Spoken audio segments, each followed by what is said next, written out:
Hey y'all, this is Big Black Barbecue, and today I'm doing pulled pork. What I have here is a Boston butt. As we all know, the Boston butt pork comes from the pork shoulder, the top part of the pork shoulder. It is actually an inexpensive type of meat, and it's actually easy to. It's very versatile. I mean, you can make carnitas with it, pulled pork, of course. You can make slicing pork which I'm going to explain here in a minute. But I mean, it's easy. I'm going to be doing my version of it. Um, you don't have to. There's millions of recipes on how to do this. I'm just going to show you a couple of do's and don'ts, and show you my version of it also. This is a very inexpensive piece of meat. It only, I mean, well, it only cost me $8 for 8 pounds.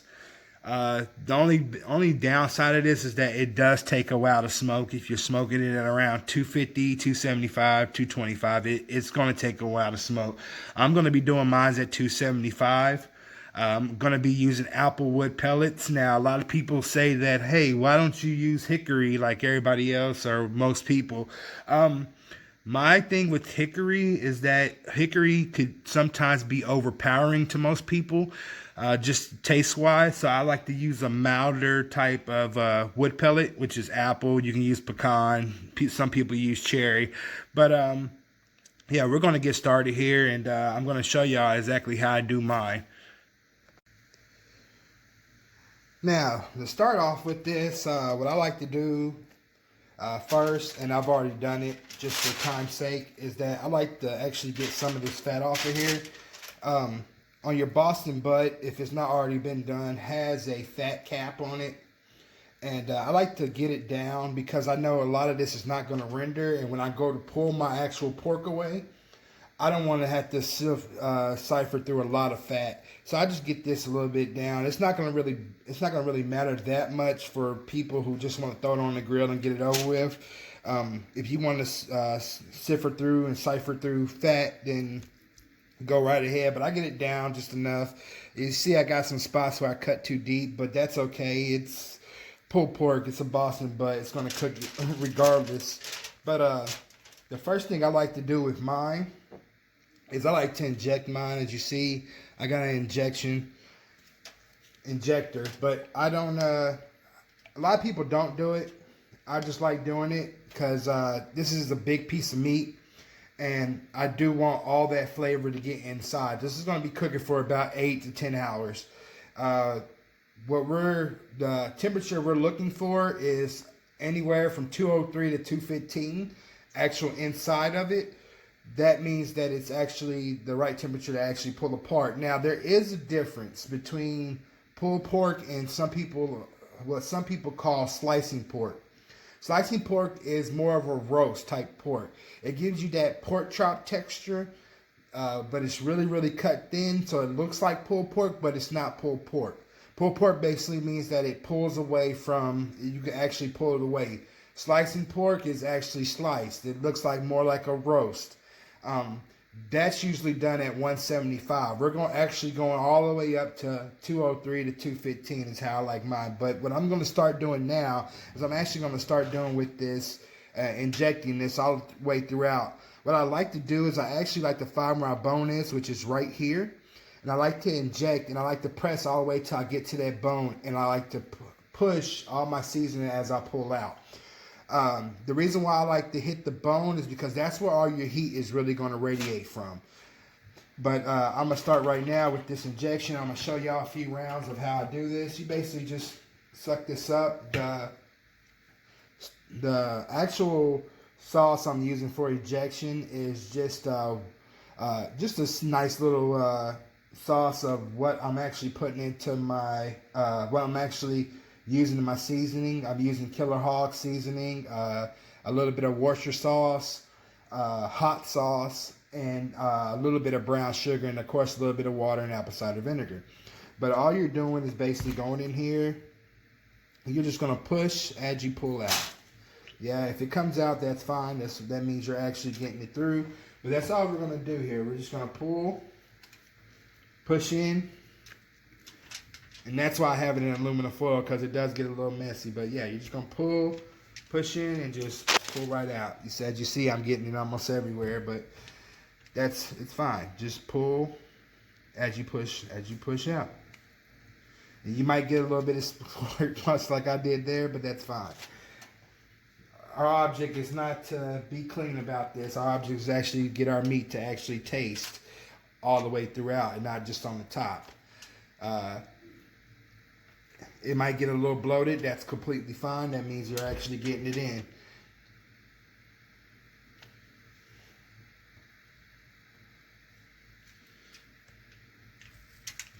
Make sure you get the under part 2 of the bone. Yep. See how it's coming out? Tell you what, this apple cider vinegar is, woo! That's all good though. A lot of people say, oh, don't inject against the grain or anything. I inject everywhere. This meat is going to be out there for 8 hours or more. I'm not worried about against the grain. In fact, why would I even worry about the grain like that if, for the simple fact that when this gets to the certain temperature that I want, I'm just going to pull it apart anyway. It's not like I'm slicing like I'm doing brisket. If I was doing brisket, it may be a little different, but I'm not doing brisket. This is basically just going in here and cooking for over 8 hours. Also, this is also awesome because you can set this and just forget it for a while. It's not something that you have to keep on tending to. I plan on what it is actually around 9 something right now. I actually plan on cutting grass while this is cooking. So it's actually a pretty nice meat to actually deal with. It's not a lot of prep or anything like that. But I'm gonna finish injecting this and then I'm gonna get back with y'all for the next part. Okay, now that I got this injected, I got it injected all throughout. As you can see, it's some of the injection that you put in here is actually leaking. So what I'm going to do now is I'm going to go through with it with a paper towel. I'm just going to blot a lot of it up. If you got some in the pan, that's completely fine. Just make sure you get a lot of it, just get it nice and dry, not too wet. It's still going to be sticky and everything. It is a piece of meat. I'm not going to worry about the fat cap that much, but the top side I definitely want to get nice and patted down and dry. What I'm going to do now is I'm going to take some mustard for some binding. And we don't need that much. We just need enough just to get over the whole thing. Now I'm running out of mustard a little bit, it looks like, but just enough. And then what we're going to do with this, we're going to get it all over.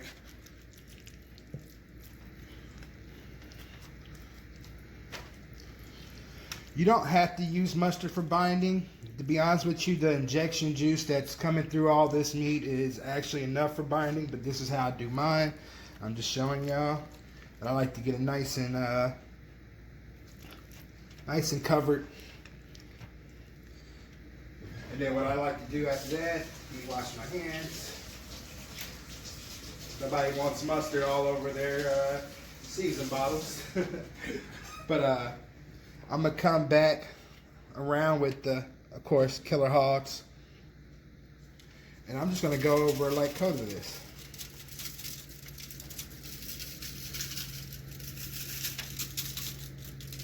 Make sure you get all the sides. Inside those little grooves.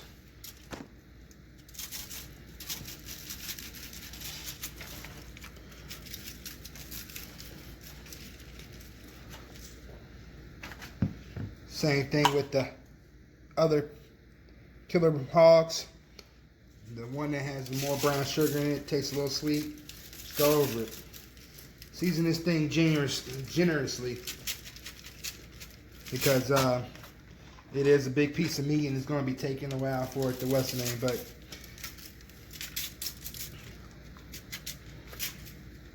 there we go. Get not more what's the name.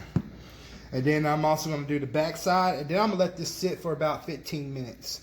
It's already at a little bit at room temperature, but I'm going to let this sit so those, so that actual injection can actually sit in here and actually do its job. and also my seasoning can actually do its job. But I'm just gonna put a little bit on this fat cap because it is a fat cap. But that's what I'm gonna do, and I'm gonna get back to y'all when I'm on the grill. Okay, y'all, I'm back out here on the grill. My smoker is at 275, and I'm about to put this thing on. Now, there is no real way to put this on. You can put it fat cap up, fat cap down. I like to put mine fat cap down because I'm trying to get it to render. But there's really no wrong way to actually do this. One thing I do like to add as a don't do is don't open your lid every hour for this, or every 30 minutes to check the temperatures and everything. As you know, with big pieces of meat like this, you have a stalling period. That's when your meat gets to like 175, and it sits there and stalls until it gets to until the whole entire meat gets to 175. Then it'll start going up in temperature. You'll see this. Don't. This is just. It's simple. It's not rocket science. You're just gonna set this on here. I'm gonna come out here in about 2 hours, give it a nice little spritz with apple cider vinegar, water, and hot sauce, and I'm just gonna do that for the first hour. Probably come back about an hour and 30 minutes before I get ready to take it off for my second part, and that's all I'm gonna do. But I'm gonna put this bad boy on.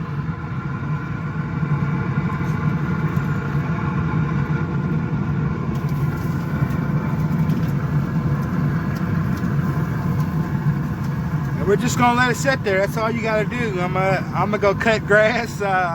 If y'all have anything else to do, you can do it now. I mean, it's simple. It's not really rocket science. But as you see, that season is really getting into there.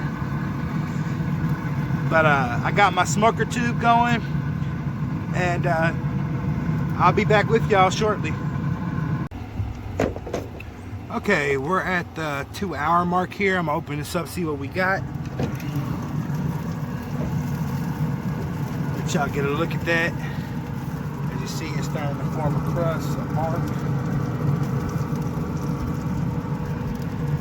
So what I'm gonna do now, I'm at the 2 hour mark. I'm just gonna give it a nice little spritz. What I have here is basically what I put in the injection. It's just hot sauce, water, apple cider vinegar, and a little Worcestershire. But just gonna give this a little spray.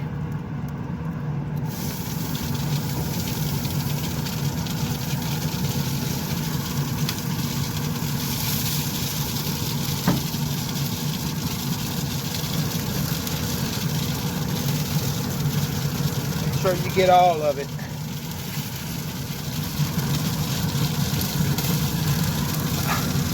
I didn't mention this before, but one thing you could do, if you could actually find a aluminum foil tray or actual small tray to catch the drippings, you can actually use that later. I don't do that, but you can actually use it later to pour back over your pulled pork when it's done. But we're at the 2 hour mark, and what I'm gonna do now, I'm just gonna let it sit and actually go for another 2 hours. I'm not gonna probe it or anything like that. I know it's not done or not to the temperature that I want. As you see, my smoker tube is going, still putting smoke in there, and I'm just gonna let it go. I'm gonna come back out here in 2 hours, and that's when I'm gonna start checking for temperatures. But till then, we're just gonna let it sit. Okay, it's been about another hour and a half. Still got about an hour and a half to go before we do our second step of this pulled pork. But what I'm gonna do now is I'm just gonna give it another spritz, open this up here and see what we got. You see our bark is getting a little darker. Getting a few spots that seem like they're about to dry out there. So what I'm gonna do now, I'm just gonna give it another spritz. We're gonna let this cook for another hour and a half or so. I'm not really checking for temperatures right now because, again, I know it's not done, but I am gonna spritz it so it won't dry out. Getting a nice bark though, real nice bark.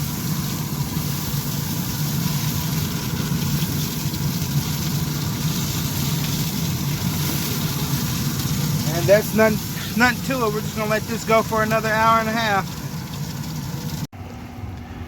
Okay, we're about 4 hours into our pulled pork, our Boston button. Let's see what we got here. Okay, that's what we got. Got a nice bark going there. What I'm gonna do now is I'm gonna start checking for temperatures. The temperature I'm looking for, a perfect temperature would be around 160, but it could be anywhere from around 145 to 160.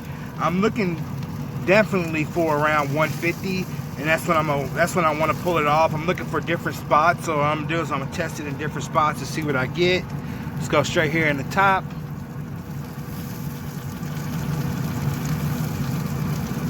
Okay, right here in the top, I'm getting about 147. Let's see here in the little side right here. Let's see where I get. Okay, I'm getting about 165 there. It's probably because the heat is more closer to this end, but, well, 167, but it's probably because the heat's more closer to this end. Let me get over here. Yeah, getting about 163. So this is about time to take off. Let me try one more time. See what I got in another place. There you go, about 167. So yeah, this is about time to take off. What I'm gonna do now is I'm gonna show you what I do next. My second step, which is wrapping it. I'm gonna show you how to do that. But yeah, it's time to take this off. Now, like I said earlier in the video, there is a difference between pulled pork and slicing pork.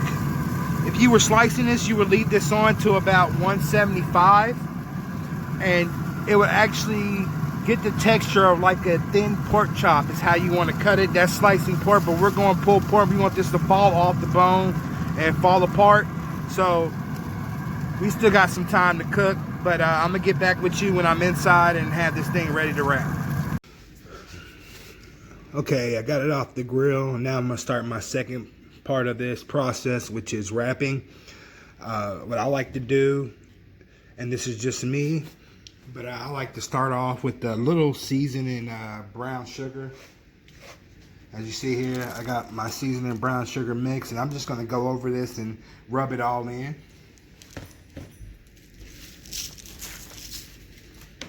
Get a nice little coating everywhere.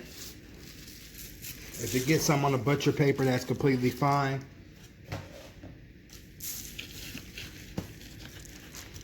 But we're just going to get a nice little coat of brown sugar over it. Pull it under a little bit, put a little brown sugar under there.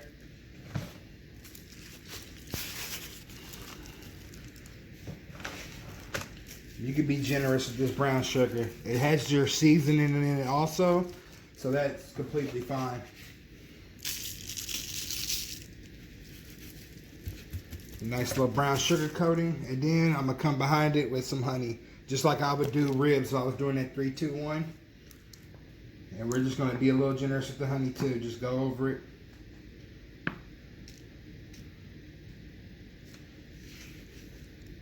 I got gloves on. Don't be get your hands dirty. Get your nice little coatings. Put some under.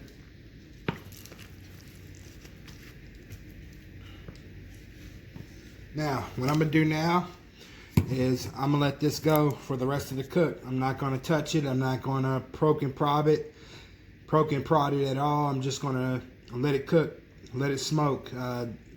I don't need my smoker tube anymore because I'm wrapping it in butcher paper, and we're just gonna let this go. When I start getting towards the 8-hour mark, because this is 8 pounds, that's when I'll start testing for temperatures. My done temperature is anywhere from 203 to 215. But I'm just gonna wrap this and put it right back on the grill. This is so easy. All you gotta do is set it in. Don't worry about it. It's a good meal for barbecue picnics and all, because there's not really much to do, and it's actually a cheap cut of meat with a lot of that gives you a lot of food. But that's what we're gonna do, guys, and I'll see you back when I'm actually checking the temperature on it. outside. Okay, I'm about 7 hours and 30 minutes in. I'm gonna take a look and see what I have. Hopefully I'm either on that temperature or close to that temperature that I want. Like I said, I'm looking for anywhere from 203 to or above to 215, but we're gonna check and see. Open this up here. See, I'm letting you see how I wrapped it. Alright, we're gonna give this a little temperature poke, different places. I'm using the same hose I did. I poked it earlier. But we're gonna see here, see what we get. 205 right there. Let's poke right here.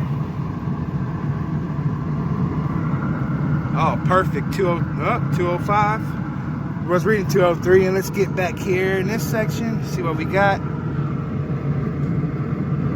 205, and one more just for let's lay straight down in the middle right here, and we got 205. Okay, now I'm going to take this off. Now this is one of the most important steps of this smoke. I'm going to let this rest, and how I let this rest is that I'm going to put it in a towel and wrap it, and then you can put it in a cooler, a bucket with the lid on it, or the oven, but make sure you let it wrap and let it rest. I prefer it to rest anywhere from 30 minutes to an hour. I'm gonna let mine rest an hour, and then I'm gonna pull it apart. I'll be back for that process, but it's time to get this thing off the grill. Okay, I'm back. I decided to go ahead and shred this just to show y'all and save time, but this is the end result. As you can see here, I got a little bit of red smoke ring on some of these pieces where it actually got the smoke through to them. It's all nice and juicy. It's still a little hot. I did let it sit for an hour, get a little rest, but yeah, this stuff just splits apart nicely. I'm gonna give it a little taste real quick. Oh yeah, nice, very nice. You don't get the overpowered sugar, and you also get that little spiciness, a little tartness. It's actually pretty good. Let me taste a piece of the bark, actually. Okay, with the bark, you can taste a little bit of brown sugar. If you want to, you don't have to. You can sprinkle a little seasoning on this and mix it in. I don't do that, and I don't put barbecue sauce on mine. Why it's like this. Reason why is because pulled pork is so versatile. You can put many different things, or make many different things with it. One of the things I like making is tacos with it, pulled pork tacos. Technically, what this is pulled pork is actually pork barbacoa, is what it actually is in Mexico. Is barbacoa. You can use they use barbacoa, chicken barbacoa, beef barbacoa to make carnitas and stuff like that. But yeah, I don't put any sauce on it. But I want you to take a look at this bone. As you see, it's pretty much clean. The bone just slid right out. I got a little piece right here. I forgot to tell you that. But here's some of the fat that just came off. It just slid right off. So that's pretty good.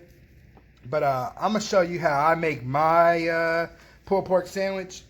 It's not like everybody else's. A lot of people use brioche buns or hamburger buns. Me, I like to use Texas toast. I just like Texas toast, and what I do is that, you know, you just you get a nice little toasted Texas toast, and then what I like to do is I put like a little barbecue sauce on here,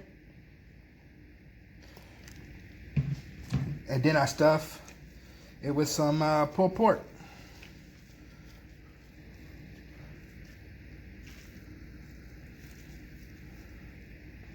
A nice little helping on there. There we go. There we go. Then I put some more barbecue sauce on here. Get it nice and droopy.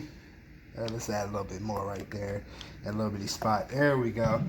Then, on top of it, I'm not a fan of mayo, so I use dry coleslaw. You can put any topping you want, but I use a lot of dry coleslaw. I don't like mayonnaise that much. It changes the texture to me on pulled pork. But after that, go ahead and push it down. And I know I ain't cut it yet, but you got your pulled pork sandwich. I'm gonna go ahead and try this bad boy out.